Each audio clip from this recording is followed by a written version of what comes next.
Bonjour. Aujourd'hui, nous allons parler encore une fois du droit international des investissements directs pour être plus concret, et surtout du système de règlement de différends qui existe dans ce domaine et qui est une particularité du point de vue du droit international général, mais aussi du point de vue du droit international économique. Alors, quel est le problème fondamental? Il faut se demander quels sont les problèmes qu'un investisseur peut rencontrer quand il investit dans un autre pays.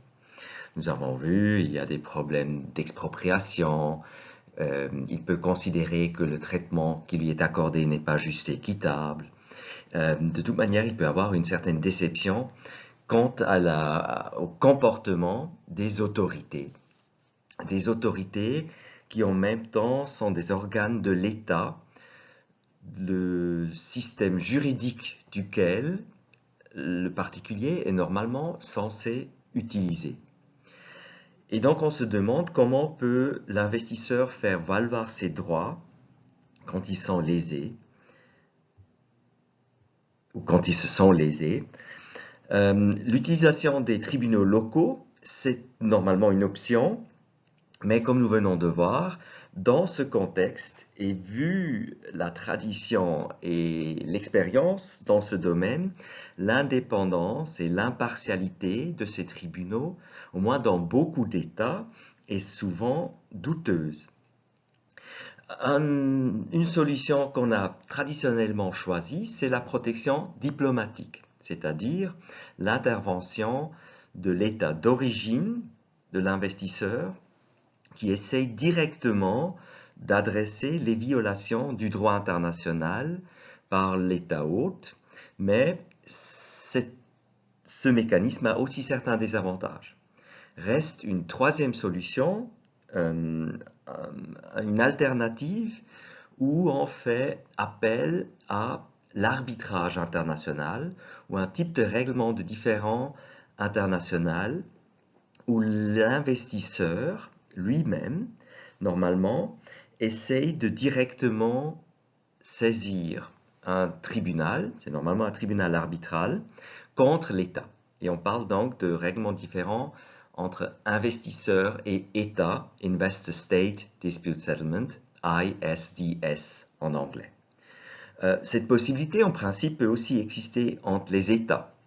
À ce moment-là, nous sommes dans un cas particulier de la protection diplomatique. Donc, la deuxième alternative dont nous avons parlé, et c'est certainement moins commun.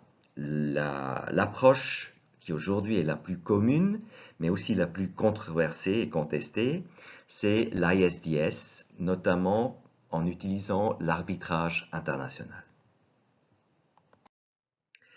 Parlons tout de même dans un premier temps de cette protection diplomatique, car du point de vue historique, elle était très importante et elle garde une certaine importance dans certains cas encore aujourd'hui. Alors, la protection diplomatique, je l'ai déjà dit, pour ceux qui n'ont peut-être pas des souvenirs ou jamais fait du droit international public, c'est un mécanisme qui permet à l'État A d'intervenir auprès de l'État B et de déclencher une procédure de règlement de différends parce qu'il sent que ses propres nationaux ont été lésés et que cette violation de leurs droits concerne le droit international public applicable entre les deux États. Alors, dans le contexte de l'investissement, il s'agissait historiquement soit de la violation du droit coutumier quant au traitement des étrangers, et notamment leur propriété, soit plus tard de la violation des traités de protection des investissements entre deux États. Cette approche était particulièrement importante à la fin du 19e, au début du 20e siècle, était vue comme un progrès, car il s'agissait d'une application du principe du règlement pacifique des différends dans des situations où auparavant on avait souvent vu des affrontements violents c'est-à-dire le recours à la force entre les États, notamment les États développés de l'époque, les puissances coloniales, des États comme les États-Unis, le Royaume-Uni, mais aussi l'Allemagne, qui avaient les moyens nécessaires pour attaquer militairement d'autres États, ont parfois utilisé la force, ou la menace au moins d'utiliser la force, contre des États plus pauvres peut-être, dans des situations où des investisseurs dans ces États avaient des problèmes avec les autorités locales. Un développement dans cette pratique était déjà l'institution ou l'établissement de commissions mixtes de revendication. Par exemple, dans la même époque, donc quand il y avait un grand nombre d'affaires, des États ont parfois créé de telles commissions mixtes pour analyser les cas et pour trouver des solutions mutuellement acceptables. Je l'ai déjà dit, souvent c'était dans le contexte de traités d'amitié, de commerce de navigation, qui incluaient des règles concernant la protection des étrangers et de leur propriété. Cette protection diplomatique a perdu une partie de son importance avec l'apparition des accords de promotion et de protection des investissements modernes, au moins, qui inclut normalement une possibilité de faire recours à l'arbitrage entre investisseurs et États, dont nous allons parler un instant. Dans ces cas de protection diplomatique, nous l'avons dit, c'était donc l'État du ressortissant, de l'investisseur, qui se sentait lésé, notamment quant à ses droits de propriété, et qui demandait normalement une compensation pour ces violations de ses droits de propriété, notamment en cas d'expropriation, mais aussi en cas d'autres types de violations de ces droits de propriété. Une des conditions qu'on acceptait dans ces cas, et dans tous les cas de protection diplomatique jusqu'à nos jours, c'est que avant de faire appel à son état d'origine, ou son état de nationalité, l'investisseur ou l'entreprise doit avoir épuisé les voies judiciaires nationales. On appelle ça en anglais « the exhaustion of local remedies rule », ou plus court « the local remedies rule ». En même temps, il faut voir que historiquement, ça n'a pas toujours été le cas. De temps en temps, des États ont tout de même accepté de régler des affaires par le biais de la protection diplomatique sans que cette condition ait été satisfaite. Mais aujourd'hui, traditionnellement, devant des tribunaux internationaux, interétatiques, s'il devait se présenter un cas de protection diplomatique, les États demandent normalement cet épuisement des voies judiciaires nationales avant qu'on puisse faire monter l'affaire au niveau interétatique. Pourquoi est-ce qu'on était moins intéressé à utiliser la protection diplomatique avec le développement de l'économie internationale? Les inconvénients, c'est que, premièrement, c'est une procédure à la discrétion de l'État de nationalité de l'entreprise. Donc, dans le contexte interne, si une entreprise suisse a des problèmes en Argentine et si elle demande la protection diplomatique à la Suisse n'est pas obligée, en vertu du droit international, de le faire. C'est vu comme une affaire interne. Du point de vue du droit suisse, notre législation est effectivement construite ainsi que les autorités peuvent tenir compte de tous les intérêts de la Suisse au niveau international, et notamment ses rapports diplomatiques avec l'État concerné. Et la seule limite, en vertu de la Constitution fédérale, c'est que la décision de ne pas accorder la protection diplomatique ne soit pas arbitraire. Mais c'est donc un niveau, un seuil extrêmement important à atteindre. Donc ça laisse beaucoup de discrétion au gouvernement concerné. Du point de vue du droit international et des relations internationales, c'est plutôt la politisation des différends commerciaux.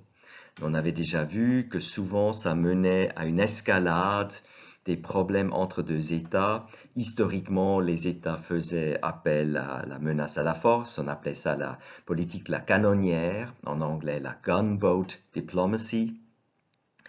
Et c'était donc vu comme assez dépassé et pas correct vu les rapports de force entre les États.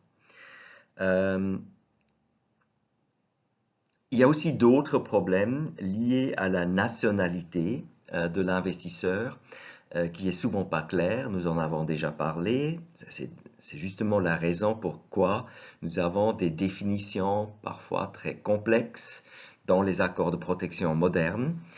Par exemple, dans une affaire historique devant la Cour internationale de justice, Barcelona Traction, dans laquelle la Belgique était opposée au Canada, il y avait eu un débat devant la Cour concernant la nationalité de l'entreprise et le Canada n'a pas accepté que la Belgique s'engage dans la protection diplomatique pour cette entreprise parce que c'est vrai que dans cette affaire, c'était des citoyens belges qui contrôlaient économiquement l'entreprise, donc la propriété finale, le contrôle était avec des citoyens belges, mais ce principe de contrôle n'était pas accepté par le Canada, qui disait que, et par l'Espagne surtout, parce qu'il disait que l'entreprise avait son siège au Canada et avait investi en Espagne. Et à ce moment-là, l'Espagne disait que, à la limite, ils auraient accepté que le Canada exerce cette protection diplomatique. Et la Cour internationale de justice a dit qu'effectivement, l'Espagne ne devait pas accepter l'exécution de la protection diplomatique par la Belgique si le seul lien entre la Belgique et l'entreprise concernée était le contrôle. Dans beaucoup d'affaires modernes et dans beaucoup d'API, d'accords bilatéraux de promotion et de protection des investissements, on inclut cette possibilité, exactement pour éviter l'absence d'un lien suffisant entre la nationalité invoquée par l'État et l'État concerné. Donc, on peut voir qu'il y a que l'utilisation du droit coutumier où la protection diplomatique est acceptée, mais qui a donc certains inconvénients, a fait place plus tard à l'utilisation de traités modernes de protection et de promotion des investissements, ou qui à la fois incluent des critères plus clairs concernant la nationalité des investisseurs, mais aussi bien sûr concernant leurs droits et les voies de recours, normalement l'arbitrage international. Des affaires connues, historiques dans ce domaine, c'est déjà devant la Cour permanente de justice internationale, donc le système qui existait entre les deux guerres mondiales du XXe siècle, une affaire Angleterre contre Grèce, la Mavromatis Palestine Concessions, ou plusieurs affaires devant la Cour internationale de justice dans les années 50 et 60, par exemple l'affaire Interhandel, qui était une des rares affaires de la Suisse devant cette Cour, où effectivement la Suisse a fait valoir des droits de certains investisseurs suisses aux États-Unis, mais l'affaire n'a pas abouti parce que les voies de recours n'avaient pas été épuisées. C'est ce critère dont nous avons parlé tout à l'heure. Donc ça jouait un rôle dans cette affaire Interhandel, par exemple. La dernière affaire sur ce slide, l'affaire Diallo, est une affaire plus récente. Alors il faut voir que c'est une affaire un peu atypique, c'est une affaire dans le contexte d'un conflit armé dans la région de frontière entre la Guinée et la République démocratique du Congo, et un des aspects concernait la propriété. Et la Cour a accepté que cela pouvait être aussi traité dans cette affaire interétatique en utilisant la protection diplomatique de l'État d'origine concernant les violations des droits de propriété de ces nationaux. Donc ça n'a pas totalement disparu, mais c'est devenu assez atypique. Comme je viens de le dire, normalement aujourd'hui, l'arbitrage qui permet à l'investisseur de directement saisir un tribunal d'arbitrage international contre l'État hôte est devenu la pratique la plus commune. Donc, dans ces affaires, l'État d'accueil ou l'État hôte de l'investissement est une partie et l'autre partie, c'est un particulier, l'investisseur. Ce qui est donc plutôt atypique pour le droit international classique, mais dans des traités conclus entre deux États, ce privilège pour l'investisseur, comme nous pouvons l'appeler un privilège, a été accepté, parce qu'on lui donne accès direct à un tribunal d'arbitrage. C'est une idée qu'on connaît rarement en droit international, on la connaît aussi dans le domaine des droits humains, mais relativement rarement. Mais pour ceux qui connaissent bien le système européen, la possibilité de saisir la Cour européenne des droits de l'homme, cette possibilité pour un particulier dont les droits humains en vertu de la Convention européenne des droits de l'homme ont été violés, est une telle exception. Et ici, dans la sphère économique, le même système a été accepté par certains États dans certains traités de promotion et de protection des investissements. La Suisse, par exemple, mais aussi nos États voisins, l'inclut régulièrement. Donc, c'est considéré par la Suisse et beaucoup d'États un avantage et un mécanisme qui facilite l'investissement, qui peut promouvoir l'investissement et qui semble donc acceptable, tandis que beaucoup d'ONG et beaucoup de scientifiques aussi critiquent ce privilège comme excessif en donnant trop de droits à l'investisseur, notamment dans des États pauvres qui n'ont peut-être pas les moyens pour une telle procédure arbitrale internationale qui peut être chère. Les avantages, donc, c'est que c'est un système relativement sophistiqué, où il y a le choix entre plusieurs règles d'arbitrage, c'est relativement flexible, ça peut être confidentiel. Les sentences qui en résultent de ces arbitrages, les sentences arbitrales, sont exécutables dans un grand nombre d'États. Nous allons voir ce système dans un instant grâce à d'autres conventions. Donc il y a des bases légales dans ce domaine, ce qui rend cette approche plus sophistiquée. Les désavantages, j'en ai déjà parlé, ça devient très coûteux. Ça peut être compliqué, on implique donc notamment souvent des cabinets d'avocats spécialisés en arbitrage, ça devient un marché avec beaucoup de problèmes juridiques, avec des coûts élevés, et même l'existence ou le risque d'une telle procédure arbitrale peut avoir des effets sur les gouvernements et les autorités locales, notamment dans un État pauvre, qui n'osent peut-être plus s'opposer à des investisseurs importants à cause des risques d'une telle procédure arbitrale. Et ceci est souvent vu comme un problème quant à la bonne gouvernance et à la défense de l'intérêt public face aux intérêts d'investisseurs privés étrangers. Je l'ai déjà dit, une alternative pourrait être l'arbitrage entre des États, donc en utilisant la protection diplomatique dont nous venons de voir, mais nous avons vu que là, il y a tout de même aussi certains inconvénients qui sont liés à la politisation de ces différents si c'est mené au niveau interétatique.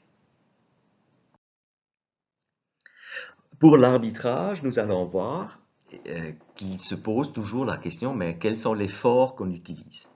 Alors, il existe plusieurs forts qui sont normalement mentionnés dans les accords de promotion et de protection des investissements. On a même créé un fort spécialisé, le CIRDI, dont nous allons parler dans la prochaine présentation. C'est un système créé par la Banque mondiale, mais il y a d'autres tribunaux arbitraux qui sont utilisés, qui sont utilisés normalement dans le cadre de l'arbitrage commercial entre particuliers. Donc pour ceux qui ont fait du droit international privé ou du droit commercial, il est devenu assez commun pour des entreprises multinationales de régler beaucoup de leurs litiges par le biais d'arbitrage commercial international pour éviter des désavantages de devoir utiliser un tribunal étranger pour une des parties, ce qui est inhérent à des transactions commerciales internationales. Et donc les mêmes institutions qu'on utilise dans ce contexte, par exemple la Chambre de commerce internationale, la Chambre de commerce de Stockholm, la Chambre d'arbitrage international de Londres, etc., peuvent aussi être utilisées dans ces différents impliquant un État et un investisseur. Vous voyez là donc aussi le caractère mixte qui s'inspire à la fois du droit international public classique et du droit international privé, du droit international du commerce international. Deuxième question, dans un arbitrage, c'est toujours la loi ou le droit applicable. Là, nous voyons essentiellement l'application des traités de promotion et de protection des investissements qui nous intéressent, qui créent un cadre pour les investisseurs. Mais bien sûr, il peut aussi y avoir des questions liées au droit national, il peut y avoir des questions liées aux contrats qui existent souvent entre l'investisseur et les autorités nationales. Par exemple, dans le domaine des matières premières, il s'agit souvent d'une licence qui peut avoir un caractère plutôt de droit public de l'État concerné, mais qui est souvent tout de même très proche dans sa nature d'un contrat et qui s'inspire donc du droit commercial et du droit des contrats. La troisième question qui se pose, normalement, qu'est-ce qu'on fait une fois qu'on a une sentence arbitrale entre un investisseur et un État? Est-ce qu'on peut faire appel? Est-ce qu'il y a une deuxième instance? Les institutions d'arbitrage commercial ne le prévoient normalement pas. Le CIRDI prévoit quelque chose. Donc, ce sont des questions compliquées que nous devons aussi voir ensemble. Très souvent, on voit que les voies de recours sont très limitées pour garder la flexibilité et l'efficacité de l'arbitrage, ce qui implique évidemment aussi que le contrôle dans cette deuxième instance est plus limité. Et ça peut être un peu décevant et donc mener à des résultats qui, du point de vue juridique, sont peut-être critiquables dans l'intérêt, comme on vient de le dire, de la rapidité et de la simplicité de la procédure. Finalement, l'exécution. Quand vous avez un jugement, ou dans ce cas, plutôt quand vous avez une sentence arbitrale et l'État concerné ne se conforme pas, quel type de mesures pouvez-vous prendre? Qui peut exécuter la sentence arbitrale et vous donner accès, par exemple, à des fonds qui se trouveraient dans un compte bancaire ou encore de la propriété que vous pouvez éventuellement saisir. Donc là, ce sont des questions typiques dans la vie commerciale et en droit civil, normalement, des États. Mais dans ce contexte international, bien sûr, ça devient un peu plus complexe. On doit pouvoir permettre l'exécution de sentences arbitrales étrangères ou internationales au niveau national. Et effectivement, les États en sont bien conscients et ils ont conclu un traité dont nous allons parler un peu plus tard, la Convention de New York de 1958. C'est un traité qui, pour les États parties, permet l'exécution de sentences arbitrales étrangères et internationales. Et à ce moment-là, les sentences arbitrales qui résultent d'une procédure arbitrale entre un investisseur et un État étranger sont normalement considérées comme étant couvertes par ce traité.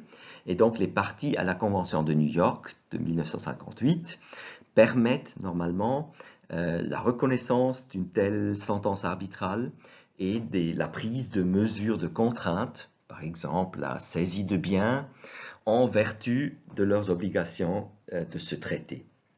Donc nous avons un système complet, si vous voulez, avec un règlement des différends par arbitrage international, avec une deuxième instance et à la fin, l'exécution des sentences arbitrales qui en résultent. Prenons un exemple maintenant de ce règlement d'arbitrage dans un accord de promotion et de protection des investissements. Nous prenons les articles 9 et 10 de l'accord entre la Suisse et les Émirats arabes unis de 1998. Donc, vous voyez, c'est relativement récent. Alors, dans un premier temps, parlant de ce qui est moins commun, mais qui reste une option, le règlement interétatique, c'est-à-dire un différend entre les parties contractantes. Les parties contractantes de l'accord de promotion et de protection des investissements sont les deux États, dans notre cas, la Suisse et les Émirats arabes unis. Les différends entre ces deux États, relatifs à l'interprétation et à l'application des dispositions du présent accord, seront réglés par la voie diplomatique. Alors, premier temps, négociation. C'est aussi typique pour la protection diplomatique. Mais, dans un deuxième temps, si les deux parties contractantes ne parviennent pas à un règlement dans les 6 mois suivant la naissance du différend, ce dernier sera soumis à la requête de l'une ou l'autre partie contractante à un tribunal arbitral composé de 3 membres, etc., etc. Donc ici, nous avons l'arbitrage interétatique qui reste une possibilité. Sans aller dans les détails, comme c'est un différend interétatique, même si je viens de dire c'est plutôt théorique, c'est rare ces jours-ci, il y a aussi la possibilité, si les deux États l'acceptent, d'impliquer la Cour internationale de justice, un organe qui a été créé pour régler des affaires ou des différends entre États. Et donc, la Suisse et les Émirats arabes unis en font un certain usage ici, dans ce traité. Donc, ça ne nous surprend pas, mais c'est vraiment limité, normalement, au plus adéquat pour ces affaires interétatiques.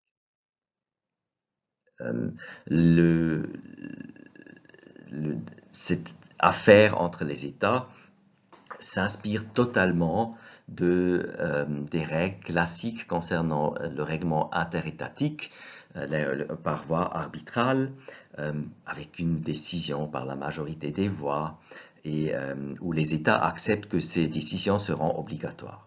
Tout ça ne nous surprend pas particulièrement. Ce qui est maintenant beaucoup plus compliqué et contesté, c'est de transmettre ce système et de remplacer l'État qui veut défendre les intérêts de son propre investisseur et de donner ses droits directement à l'investisseur pour que ça devienne un différend entre une partie contractante, un État, et un investisseur de l'autre partie contractante. Donc ça devient maintenant ici nous avons l'option de Investor State Dispute Settlement, règlement différent entre État et investisseur. Donc ça suit en principe le même modèle afin de trouver une solution amiable aux différends relatifs à des investissements entre une partie contractante et un investisseur de l'autre partie contractante. Des consultations auront lieu entre les parties concernées. Donc, première étape, consultation. Ça, c'est toujours préféré pour éviter quelque chose de plus compliqué. Mais dans un deuxième temps, on prévoit tout de suite, si ces consultations n'apportent pas de solution dans les 6 mois, suivant la demande écrite de les engager, l'investisseur pourra soumettre le différend au tribunal compétent de la partie contractante sur le territoire de laquelle l'investissement a été effectué. Donc, première alternative, après 6 mois des consultations, on peut saisir les tribunaux locaux de l'État hôte. Nous avons vu, ça reste une possibilité, ça serait peut-être le cas normal, qu'on s'imagine normalement, mais nous avons vu, ça pose des questions quant à l'impartialité et l'efficacité et l'indépendance de ces tribunaux. Raison pour laquelle, troisième possibilité, si dans les 24 mois suivant la demande d'engager des consultations, le différend n'est pas réglé, l'investisseur pourra le soumettre. Et maintenant vient une alternative à un tribunal arbitral ad hoc qui, à moins que les parties ou différends n'en disposent autrement, sera établi selon le règlement d'arbitrage de la Commission des Nations Unies pour le droit commercial international, CNUTSI.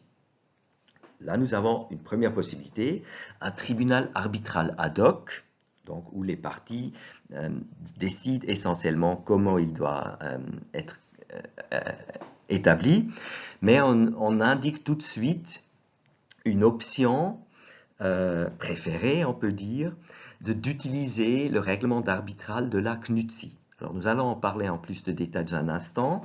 C'est en principe un règlement d'arbitrage pour des litiges commerciaux entre particuliers, mais nous avons vu qu'il est utilisé dans ces cas, bien qu'il y ait implication d'un État. Deuxième option, lettre B, on peut soumettre le litige au Centre international pour le règlement de différends relatifs aux investissements, au CIRDI, institué par la Convention pour le règlement de différends relatifs aux investissements entre États et ressortissants d'autres États, ouverte à la signature à Washington le 18 mars 1965.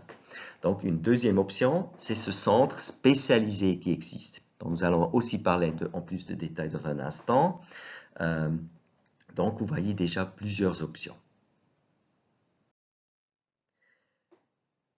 Pour conclure, ces règles, ou cet exemple de règles pour établir un règlement différent entre investisseurs et États dans cet accord entre la Suisse et les Émirats arabes unis, quatrième alinéa, les parties contractantes consentent à soumettre le différend d'arbitrage conformément à l'alinéa 3 ci-dessus.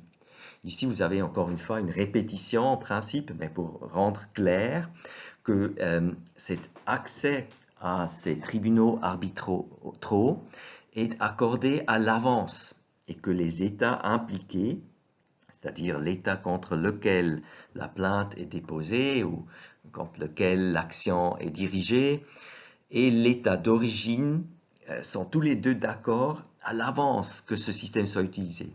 Notamment la défendresse dans l'affaire, qui est un État, ici dans ces cas, ne pourrait plus s'opposer parce que par cette alinéa 4, elle a confirmé qu'elle est d'accord de procéder ainsi. Alinéa 5, aucune partie contractante ne poursuivra par la voie diplomatique un différend soumis à l'arbitrage international, à moins que l'autre partie contractante ne se confonde pas à la sentence arbitrale. J'avais dit que la protection diplomatique est le mécanisme qui existe, qui permet même de saisir un tribunal interétatique si c'est nécessaire. Ça persiste à exister, ça continue à exister, mais ici, cet alinéa 5 prévoit donc que les États y renoncent, sauf dans le cas où la sentence arbitrale qui est issue de cette procédure-ci ne soit pas respectée. À ce moment-là, le différend peut de nouveau monter au niveau interétatique et à la protection diplomatique. Donc on voit ici encore un peu de place pour la protection diplomatique, qui dans cet accord est simplement appelée la voie diplomatique. Dernier alinéa, la sentence arbitrale sera définitive et obligatoire pour les parties au différend. Elle sera exécutée conformément à la législation nationale. Donc ici, on pense déjà à l'exécution et à la reconnaissance d'une telle sentence arbitrale. Et on avait vu que là, les États prévoient normalement certaines dispositions, mais notamment pour des sentences arbitrales étrangères, et en acceptant certains traités, par exemple le CIRDI, nous allons voir, cela peut avoir des répercussions sur la législation nationale à laquelle on fait référence ici. Ça crée donc le cadre applicable à la reconnaissance et à l'exécution des sentences arbitrales qui sont le résultat de ces procédures entre investisseurs et États. Donc, pour conclure, on peut dire, pour ceux qui connaissent bien le règlement différent entre entreprises internationales, multinationales, donc l'arbitrage international, tout ceci s'inspire de ces principes. La grande différence, c'est qu'une des parties à ce litige est un État. Et un particulier, un investisseur, obtient, grâce à ce cadre légal que nous venons de voir, dans cet accord de promotion et de protection des investissements, un accès direct à cet arbitrage international contre un État. Et ceci est tout de même une exception au système normalement prévu en droit international par les États. Merci, c'est tout pour cette présentation. À bientôt.